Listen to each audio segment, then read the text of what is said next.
Chers amis, nous poursuivons ensemble notre découverte des psaumes avec bien sûr toujours l'aide tout à fait nécessaire du Père Vesco et des pasteurs Maillot et Le Lièvre. Et c'est aujourd'hui avec le psaume 40 que nous allons travailler, mais je vais vous proposer de le lire en deux fois, de passer donc deux séances sur ce psaume et je vais vous expliquer pourquoi. Donc je vous invite à lire ce psaume jusqu'au verset 12, donc le psaume 40 jusqu'au verset 12 ou 39 dans les numérotations catholiques de nos psaumes. Si vous suivez dans vos Bibles, vous l'aurez remarqué, nous n'avons pas lu donc la totalité de ce psaume. C'est qu'il est composé de deux parties très distinctes, même si une unité de vocabulaire permet de les rassembler effectivement. À la suite des pasteurs Maillot et Le Lièvre, j'ai choisi de les distinguer et de traiter séparément donc les deux parties en nous arrêtant comme nous l'avons fait dans notre lecture au verset 12. Et nous poursuivrons la semaine prochaine. Pourquoi cette option ? Eh bien parce que la première partie de ce psaume, c'est une action de grâce.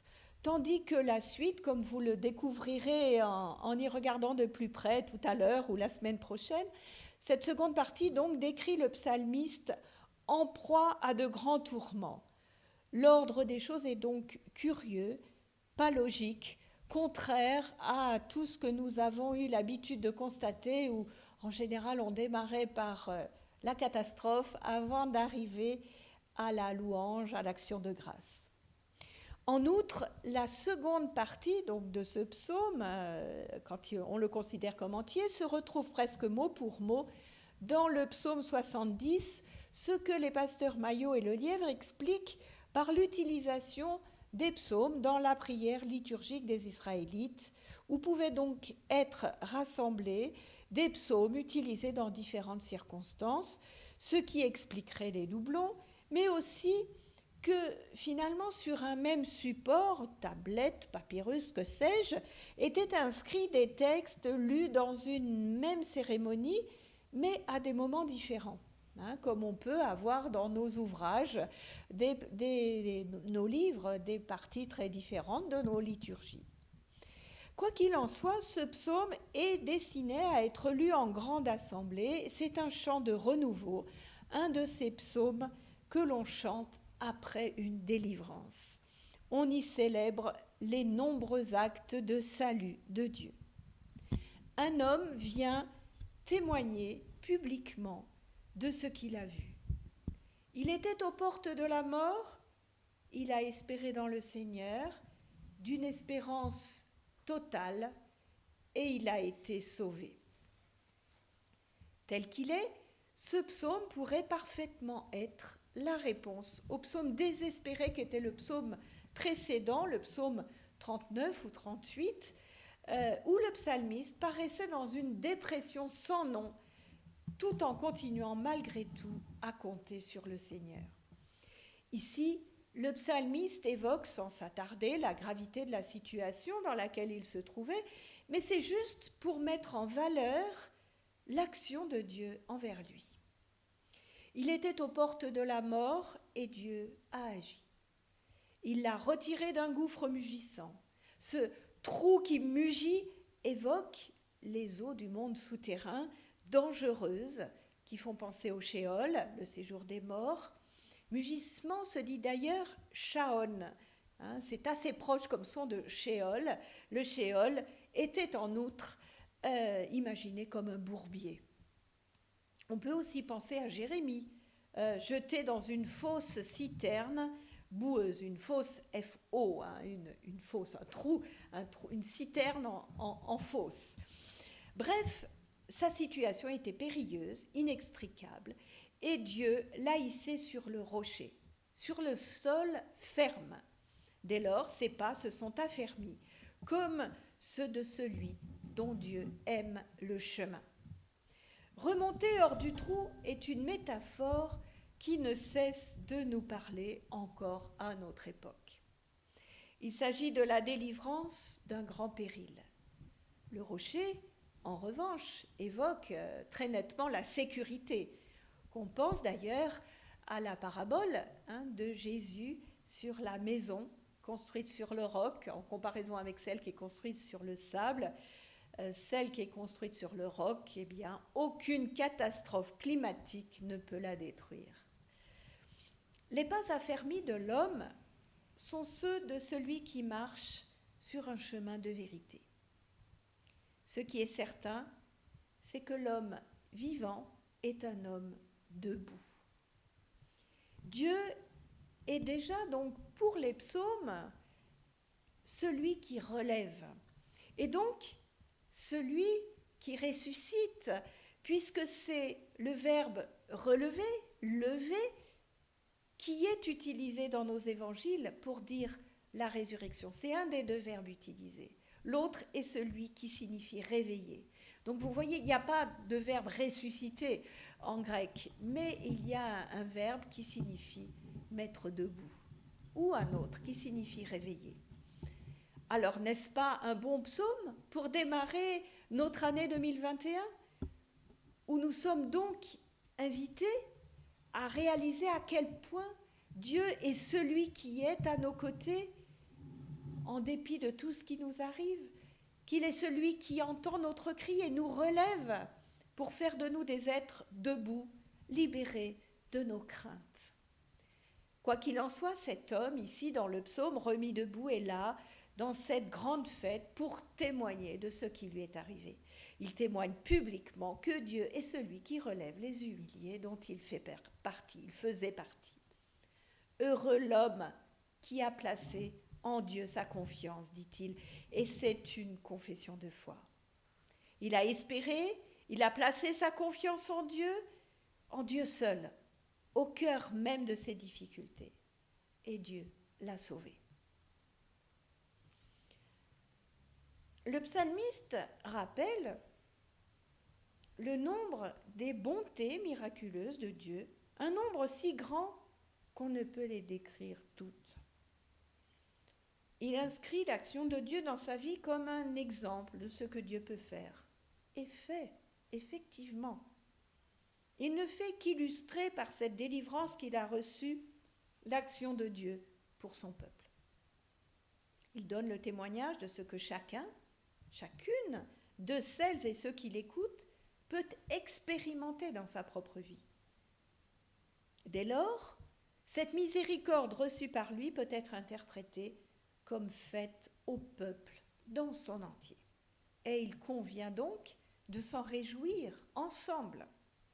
Après ce témoignage, cette action de grâce, voilà que logiquement devrait se placer ici un sacrifice d'action de grâce. Mais comme les prophètes, le psalmiste laisse ici entendre que Dieu n'attend pas de lui un quelconque sacrifice. Il lui a creusé les oreilles. C'est ainsi qu'il a pu mieux comprendre et entendre, c'est-à-dire comprendre, et c'est aussi obéir. Entendre, comprendre et obéir, c'est mieux que d'offrir des sacrifices. C'est peut-être le moment de rappeler les différentes sortes de sacrifices que le psalmiste cite et qui étaient prévus pour réintégrer pleinement la communauté dont on avait été exclu ou dont on s'était exclu soi-même par nos fautes. Le sacrifice de communion, où une partie de la victime, de l'animal offert en sacrifice, était brûlée, une autre était consommée par les fidèles et une autre encore donnée aux prêtres. Un autre sacrifice était l'offrande de grains ou d'animal qui allait aux prêtres. L'holocauste, où le sacrifice est brûlé en entier, sauf la peau, et dont la fumée s'élève au-dessus de l'autel à destination de Dieu. Et puis, il y a aussi le sacrifice d'expiation pour le péché. Donc, en fonction du péché, ce sont divers animaux qui étaient offerts. Ce que Dieu attend véritablement et ce que le psalmiste fait, c'est d'inscrire la loi de Dieu au cœur de ses entrailles. Les entrailles, c'est le lieu des émotions profondes. La loi, il l'a digérée. Il en a fait sa boussole pour se diriger.